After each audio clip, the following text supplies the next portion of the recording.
Hey guys, PepperAmmy here. This week we are taking a trip to Junkertown.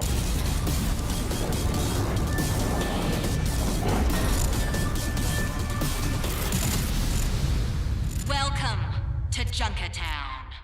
And we are looking at the Junkertown Loaded Bueger from the OVERWATCH cookbook.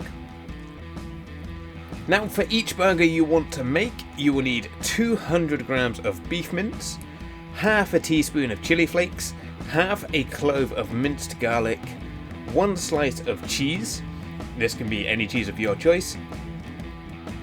Then for the fillings, you will need lettuce, sliced tomato, 2 pineapple rings, some pickled beetroot slices, 1 fried egg, 2 slices of cooked bacon, and some fried red onion separated into rings.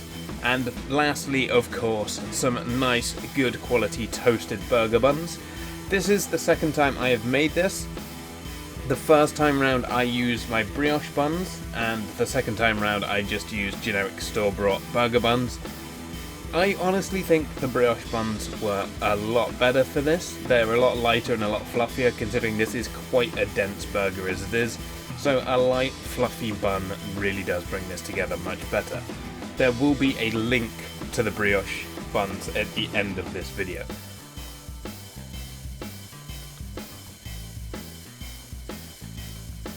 To start, we are gonna need the burger patty. So to bring this together, add your chili flakes, garlic and mince into a large bowl and combine using whatever method you find best. Personally, I started off with a spoon, but nothing beats getting stuck in there with your hands to get a good even distribution of the spices. Now, if you are going to use your hands, I highly recommend using gloves, because having your hands smell like garlic for the rest of the day isn't possibly the best idea. Now, to shape the burgers, I took 200 grams of the mince and found pushing them into large cookie cutters worked really well as a burger mold, and then you can just flatten it down a little bit with your hands.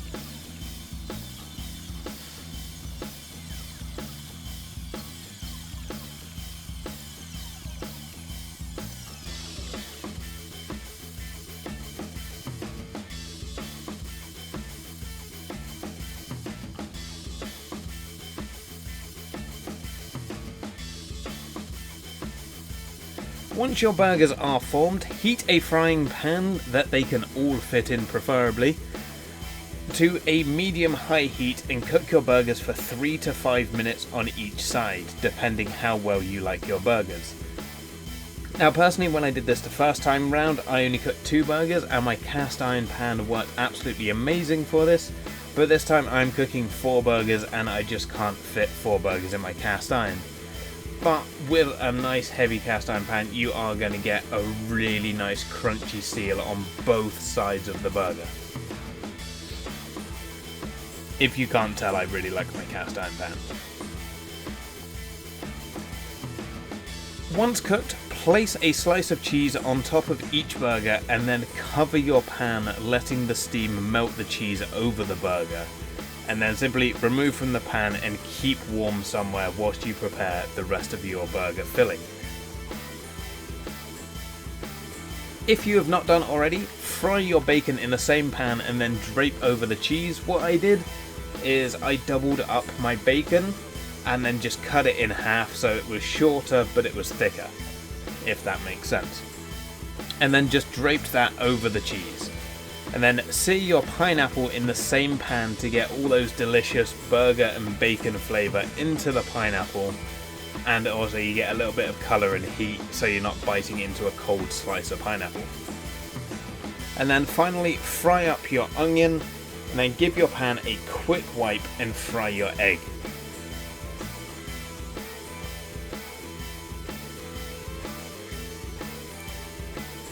Now to build this absolute monstrosity of a burger. Start with the bottom bun, of course, where else would you start? Then add your lettuce, tomato, beetroot. Now for the pineapple, I found it easier to open the pineapple ring and lay it around the outside of the burger, and then add the fried onion to the middle. as this kind of holds everything together. And then add your burger patty and top with your fried egg.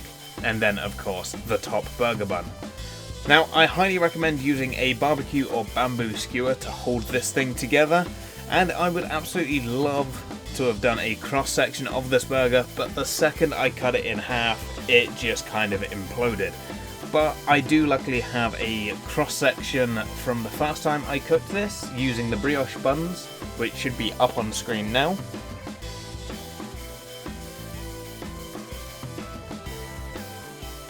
Now, you really don't need anything to go alongside this burger. I cooked up some potato wedges, but that was an absolute mistake. This burger is more than enough for a full meal.